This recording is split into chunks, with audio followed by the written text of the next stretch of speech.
வணக்கம். வரும் 23ஆம் தேதி சென்னையில் நடக்கக்கூடிய ஒரு பெரிய பொதுக்கூட்டத்தில் பிரதமர் நரேந்திர மோடி பங்கேற்க இருக்கிறாரு.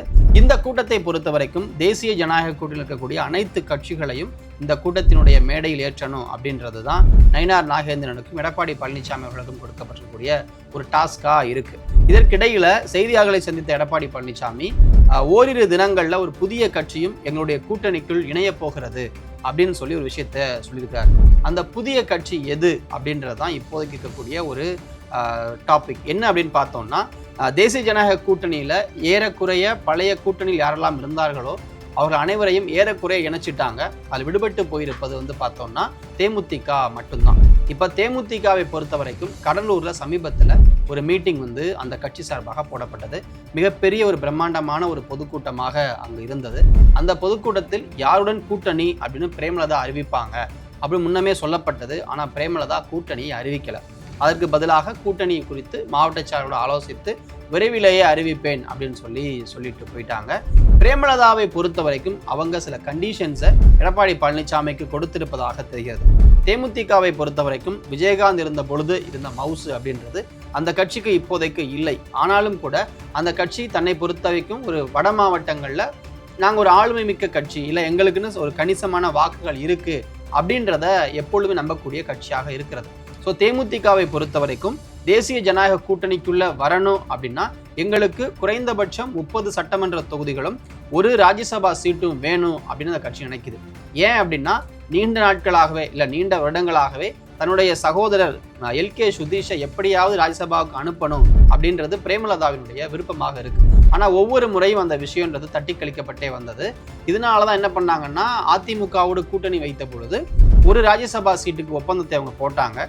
ஆனால் அதிமுக அந்த ஒப்பந்தத்தை நிராகரித்ததாக ஒரு தகவல். அதன் அடிப்படையில் கடந்த எலெக்ஷனில் அவங்களுக்கு ராஜ்யசபா சீட்டு கொடுக்கப்படலை. ஸோ இதனால தேமுதிகவும் அதிமுகவும் பிரிந்தே தான் செயல்பட்டாங்க. இந்த நிலைமையில தான் இந்த முறை அப்படி ஏமாந்துடக்கூடாது அப்படின்றத முடிவு பண்ணி ஒரு ராஜ்யசபா சீட்டு வேணும்னு நினைக்கிறாங்க. ஏன் அப்படின்னா சட்டமன்ற தேர்தலுக்கு முன்பாக ஒரு 6 ராஜ்யசபா இடங்களானது வேக்கண்டா ஆக போகுது. அதில் அதிமுகவுக்கு 2, திமுகவுக்கு 4 என்ற விதத்தில் அந்த சீட்டு பிரிக்கப்பட வாய்ப்பு இருக்கிறது. ஸோ அதனால் அந்த 2 சீட்டில் ஏதாவது ஒன்று நமக்கு கிடைச்சா நல்லா இருக்கும் அப்படின்றது பிரேமலதாவினுடைய ஒரு எண்ணம். அதன் அடிப்படையில் இப்படி ஒரு டிமாண்ட் அவங்க எடப்பாடி பழனிசாமிக்கு வச்சிருக்காங்க.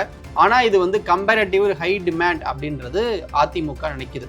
Plus G K. வாசனுக்கும் அன்புமணிக்கும் ஒரு சீட் அப்படின்னு 2 சீட்டை அவங்க ஆல்ரெடி கமிட் பண்ணதாகவும் தெரிகிறது. அதனால் ராஜ்யசபா சீட் கிடைக்குமா அப்படின்றது தேமுதிகவை பொறுத்த வரைக்கும் ஒரு கேள்விக்குறியாக இருந்தாலும் ஒரு ட்ரை பண்ணி பார்க்கலாம் அப்படின்ற ஒரு முறையில் கண்டிப்பாக ஒரு ராஜ்யசபா சீட் 30 சட்டமன்ற தொகுதி அப்படின்ற ஒரு டிமாண்டை அவங்க வச்சிருக்காங்க. ஆனால் இதற்கு இடையில சமீபத்தில் தமிழ்நாடு வந்திருந்த அமித்ஷா அவர்கள் அண்ணாமலை அவர்கள் மூலமாக டிடிவி தினகரனை எப்படியாவது நம்முடைய கூட்டணிக்குள்ள கொண்டு வரணும், அவருக்கான இடங்களை நம்முடைய கட்சியிலிருந்து கொடுக்கலாம், அதாவது அதிமுகவிடமிருந்து பிஜேபிக்காக சீட்டு வாங்கும் பொழுது கூடுதல் இடங்களை வாங்கி அதில் தினகரனை அகாமடேட் பண்ணிக்கலாம், ஸோ அந்த மாதிரி ஒரு ஃபார்முலா ஒர்க் அவுட் பண்ணுங்க அப்படின்னு சொல்லி ஒரு ஆலோசனை மேற்கொண்டிருக்காரு. ஆனால் எடப்பாடி பழனிசாமியை பொறுத்த வரைக்கும் அந்த ஒரு விஷயத்தை ஒரு இன்னும் முரண்பாடாக இருக்கிறார். பட் ஸ்டில் இருந்த பொழுதும் கூட பார்த்தோம் அப்படின்னா கடந்த சில தேர்தலாக அதிமுகவுடைய வெற்றியை பாதிக்கக்கூடிய ஒரு கட்சியாக தினகரனுடைய கட்சி இருக்கிறது. குறிப்பாக 2021 தேர்தலில் பார்த்தோம் அப்படின்னா ஒரு 21 சீட்டுகளில் நேரடியாக அதிமுகவை டேமேஜ் பண்ணிச்சு அமமுக. ஸோ அப்போ அதிமுகவை வெற்றி பெற வைக்கணும் அப்படின்னா அமமுகவுடைய துணை கண்டிப்பாக தேவைப்படுது. ஒரு 2.3% வாக்கு அப்படின்றது ஏறக்குறைய வெற்றி பெறுவதற்கான ஒரு இடத்தை கொடுக்கக்கூடிய வாக்காக இருக்கு. ஸோ அதனால தினகரனை எப்படியாவது கூட்டணிக்குள்ள கொண்டு வரணும் அப்படின்றது அமித்ஷாவினுடைய எண்ணமாக இருக்கிறது. ஆனால் எடப்பாடி பழனிசாமியை பொறுத்த வரைக்கும் அப்படி ஒரு விஷயத்தை ஒத்துக்கிறது அப்படின்னா ஒரு கஷ்டமாக இருந்த பொழுதிலும் கூட இப்ப தினகரன் என்ன டிமாண்ட் வைக்கிறார் அப்படின்ற இடத்துக்கு இந்த பேச்சுவார்த்தைகள் நகர்ந்திருப்பதாக பார்க்கப்படுகிறது. டிடிவி தினகரனை பொறுத்த வரைக்கும் பார்த்தோம் அப்படின்னா அவங்களுக்கு 10 சட்டமன்ற தொகுதிகளும் ஒரு ராஜ்யசபா சீட்டும் வேணும் அப்படின்றது அவங்க டிமாண்டா இருக்கு. இந்த ஒரு ராஜ்யசபா சீட் அப்படின்றது பாஜகவோட ராஜ்யசபா சீட்ல இருந்து மேபி கொடுக்கப்பட வாய்ப்பு இருக்கிறது. அதனால அதிமுகவில் வேண்டாம், பிஜேபியே ஒரு ராஜ்யசபா சீட்டை கொடுக்கும் அப்படின்ற வகையிலையும் பேச்சுவார்த்தைகள் நடைபெறுகிறது. ஆனால் தினகரன் இதை எந்த அளவுக்கு ஒத்துப்பார் அப்படின்னு தெரியல. ஏன்னா எடப்பாடி பழனிசாமி தலைமையிலான ஒரு கூட்டணிக்குள்ள போறது தினகரனுக்குமே ஒரு விதத்துல ஒரு அசௌகரியமாக இருக்கலாம். அதனால பிஜேபி இதை எப்படி ஹேண்டில் பண்ண போகுதுன்னு தெரியல. ஆனால் தினகரனை கூட்டணிக்குள்ள கொண்டு வரக்கூடிய அசைன்மெண்ட்ன்றது அண்ணாமலை அவர்களுக்கு கொடுக்கப்பட்டுகிறது. ஒரு பக்கம் தேமுதிக 30 சட்டமன்ற தொகுதி ஒரு ராஜ்யசபா சீட் அப்படின்னு டிமாண்டை வைக்குது. மறுபக்கம் தினகரன் தரப்புல இருந்து 10 சட்டமன்ற தொகுதி ஒரு ராஜ்யசபா சீட், அப்புறமா மத்திய அமைச்சரவையில் முடிந்தால் பங்கு அப்படின்ற மாதிரி ஒரு டிமாண்டை வைக்கிறாங்க. இந்த 2 கட்சிகளுடைய டிமாண்டுமே வந்து தற்போதைக்கு தேசிய ஜனநாயக கூட்டணியினுடைய பரிசீலனையில் இருக்கிறது. இதில் எந்த கட்சி அதிமுக கூட்டணியில் இல்லை தேசிய ஜனநாயக இணைய போகிறது, எதை வந்து எடப்பாடி பழனிசாமி இன்னும் ஓரிரு தினங்கள்ல சொல்லுவேன்னு சொன்னாருன்னு தெரியல. ஆனால் இந்த 2 கட்சிகளோடும் தொடர்ந்து கூட்டணி பேச்சுவார்த்தையானது போய்கிட்டே இருக்கிறது.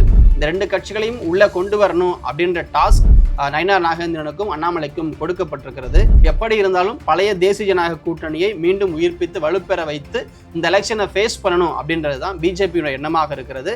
இதற்கு எப்படியாவது எடப்பாடி பழனிசாமி ஒத்துக்க வச்சிடணும் அப்படின்றதும் அவர்களுடைய வேலையாக இருக்கிறது.